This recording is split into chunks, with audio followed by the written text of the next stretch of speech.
আসসালামু আলাইকুম বন্ধুরা, গুড মর্নিং। দেখো পুচিকিতে থেকে গুড মর্নিং নিয়ে নিলাম। সুইডেন লাইফস্টাইলে তোমাদেরকে স্বাগত। আশা করি তোমরা সবাই ভালো আছে, আমিও ভালো আছি। দেখো বললাম গুড মর্নিং বলো, ঘুমিয়ে করে উঠে বলছে আন্টি গুড মর্নিং। তারপর দুপুরে রান্নার তোড়জোড়, আমাদের উঠতে একটু বেলায় হয়ে যায়। সকালে উঠে ওটা আর ব্রেকফাস্ট আর ভিডিও করা হয়নি, তো ডাইরেক্ট দিদি আজকে চুলোয় রান্না করছিলাম। আমি বলছি চল আজকে ভিডিও বানাই। তো মাছ ভাজি হচ্ছিলো, পটল দিয়ে মাছ দিয়ে রান্না হবে, আর ঢ্যাঁড়স ভাজি হবে, মানে ভেন্ডি ভাজি। তারপর মনা এসেছিলো, আমি বলছিলাম একটু কথা বলো, তারপর টাটা করে দিল। এদিকে মাছ ভাজি রেডি, এদিকে দেখো ভেন্ডি মানে ঢ্যাঁড়স ভাজা হচ্ছে, ওদিকে ভাত হচ্ছে। তো এইসব করছিলাম। আমি বলছি দিদিও তো আমাকে বলছে তুই কী করছিস, আমি বলছি দাঁড়া না একটু ভিডিও বানাই, দেখ কেমন হয়। তো আমি ভিডিও বানাচ্ছিলাম। কি বলো তো, মনটা যেন খুব খারাপ থাকে, তো ভাবি একটু ভিডিও করে টাইম পাস করলেই হয়, একটু সবাইকে দেখালেই হয় যে কেমন কি হচ্ছে জীবনে না হচ্ছে, টুকটাক ভালো লাগে এগুলো, বুঝলে। তারপর দেখো দিদি রান্না করতে করতে একটু কুলফি এনে দিয়েছিলাম, দুজন মিলে খেলাম। তারপর দেখো কি বলছে পুচকি। তারপর এদিকে তরকারিতে মাছ দিয়ে দিচ্ছিল দিদি, আমিও ছিলাম, একটু একটু করছিলাম। ওই বেশি করছিল, কি বলো তো আমার শরীরটা একটু অসুস্থ, তো আমি ওই জন্য বেশি কাজবাজ করিনি। এসে তো আমি রেস্টেই করছি, শুধু এই ভিডিও বানাচ্ছি। দেখো দুপুরের খাবার নিয়ে সব বসে গেলাম। সারাদিন কী কাজ এইসব দেখি, আর স্ক্রিনশট নিয়ে বলি তোমাদের সঙ্গে শেয়ার করি কী দেখি বেকার কাজে। দেখো তারপর সন্ধ্যাবেলা ফুচকা নিয়ে আসলো, ফুচকা খাওয়া হলো, কি আম্মি ছিল ফুচকাটা। তারপর দিদির হঠাৎ মাথায় প্ল্যান এসছে ও নিমকি বানাবে। তা আমি বলছি চল বানা, আমি একটা ভিডিও করে নেই। তো ও নিমকি কাটছিল, তাই আমি বলছিলাম দে নিমকিটা আমি কাটি। তারপর আমি একটু কাটছিলাম, বোনকে বললাম ভিডিও করে দে কেমন কাটছি দেখা। তো এইভাবে কাটছিলাম, বুঝলে।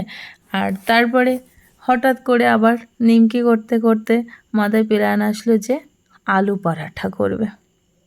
আমি বললাম চল আলু পরাঠা করি, আলু পরাঠা খেতে মন চাচ্ছে। তো দিদি বললো কর। তারপরে আলু নিয়ে সব মশলা মাখিয়ে আলু পরাঠারও প্রোগ্রাম সব চালু করা হয়ে গেল। এদিকে নিমকিটা ভাজা হচ্ছে। কি বলো তো, আমার বাবা এই চলে গেছে, 1 বছর হচ্ছে, আমার বিয়েও হচ্ছে 1 বছর, মানে আমার বিয়ের আগেই চলে গেছিলো। বাবা নেই তো বাড়িতে, একদমই ভালো লাগে না, খুব ফাঁকা ফাঁকা লাগে। মানে সেটা একদিন তোমাদের খুলে বলবো কী জন্য কী হয়েছিল।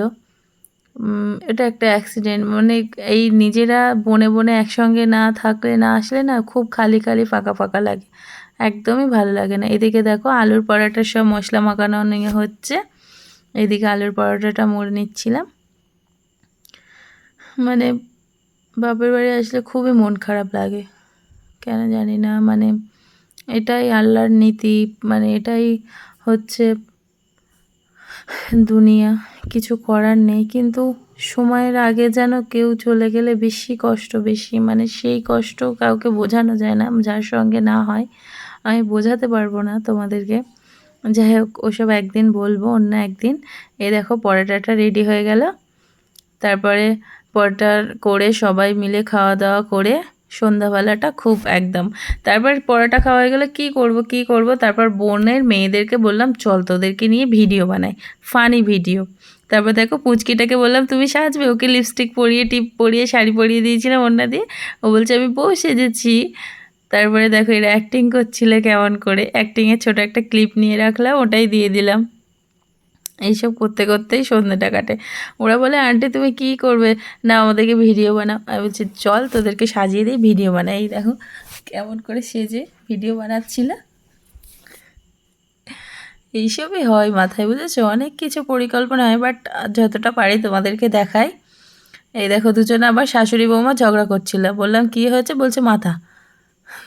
এই যে তারপরে রাতের ডিনারে বরবটি ভাজি আর ভাত আর ডিম ভাজি হয়েছিল। তারপর ডিনার করার পর দিদির আর আমার প্রচণ্ড ঝগড়া লেগে গেছে, মানে জল ছোড়াছড়ি, যেটা মজার মধ্যে হলেও মানে একটু বেশি হয়ে গেছিলো। দেখো আমাকে ভিজিয়ে, এবার ওই ঘরের মধ্যে ছিল, আমি বলছিলাম তোকে আমি ভেজাবো। তারপর খুশিকে বললাম একটু মুছে দেন, নাহলে বড় মামা এসে আমাকেই মারবে। এই পর্যন্ত গাইজ, যদি ভালো লাগে আমার ভিডিওটা লাইক কমেন্ট শেয়ার করো, টাটা।